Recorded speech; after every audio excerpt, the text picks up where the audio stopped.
It was a colorful day at Naitakwai grounds in Moroto district. Thousands of people gathered to celebrate Tarehe Sita. The day is held to commemorate the first attack that the National Resistance Army rebels launched at Kabamba Barracks in Mubende district. The attack marked the beginning of the 5-year bush war that brought President Yoweri Museveni and the NRA to power.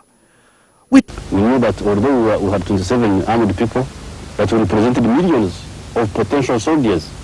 These thousands here, they were all civilians, all peasants. We traced Lieutenant Andrew Kangaho, one of the original 41 soldiers who launched the attack on Kabamba. I just finished my P7 from Buganda Road Primary School, and the circumstances that were prevailing in the country at that time is what propelled me to get involved, because the Uganda you see today is not the Uganda we were going through then. There's a lot of uncertainty, a lot of killings, a lot of the whole place was military. Kangaho sneaked into a truck that took rebels to the barracks at the tender age of 14. He's almost 50 today, but recollects the events in Luwero quite vividly. So I went and inserted myself into those drums of diesel. And when time came and the fighters started boarding, I did not come out of those drums until we had driven out of Kampala about 2 hours later. Kangaho says that it was his curiosity that led him to sneak into a camp of adults determined to topple the Obote regime. The government of the day, the government of Dr. Apollo Milton Obote at that time, thought it prudent to put roadblocks everywhere. And between Kampala to Mbarara, we had an average of 17 roadblocks. So you can imagine what experience we went through. He says he chose to join the struggle to get rid of the Obote government because it was poorly governed.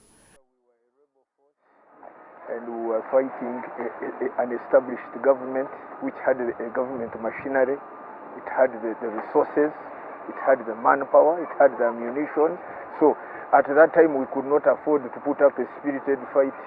So what we were more after was explaining to the population about our cause and building capacity. Kangaho still recalls the exploits of the courageous fighters who inspired him as a child soldier, Okadogo, as the youngsters were referred to in the NRA fold. The late General Fred Wijema, and another one called Arthur Kasasira, and another one called Kangaho Hanga, and one called Kabura. Those were my favorites. We are now looking at this time. Yep. 34 years down the road. Yes. You were among the first people who went to Kabamba Barracks that day when NRA launched its Guerilla war. Yeah.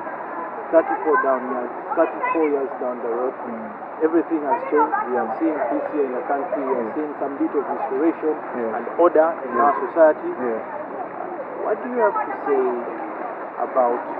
Although his stint with the army was cut short by President Museveni, who sent him back home, Kangaho did not give up on his desire to continue fighting. He eventually joined the late Dr. Andrew Kaira's rebel group, Uganda Freedom Movement. But with Kaira's group, there were some people from the army, there were some people like me from school, there were, and I think we were acting in a trigger-happy manner because we were more into urban terrorism. It was more of urban guerrilla warfare. Only 9 members are still alive on the list of 41 soldiers who launched the first attack in Kabamba. There are General Yoweri Museveni, the president of Uganda, General Paul Kagame, the president of Rwanda, General Eli Tumwine, Brigadier Julius Chihanda, Major Tofa Agaba, Colonel Robert Rutarago, Brigadier Andrew Rutaya, and Lieutenant Andrew Kangaho.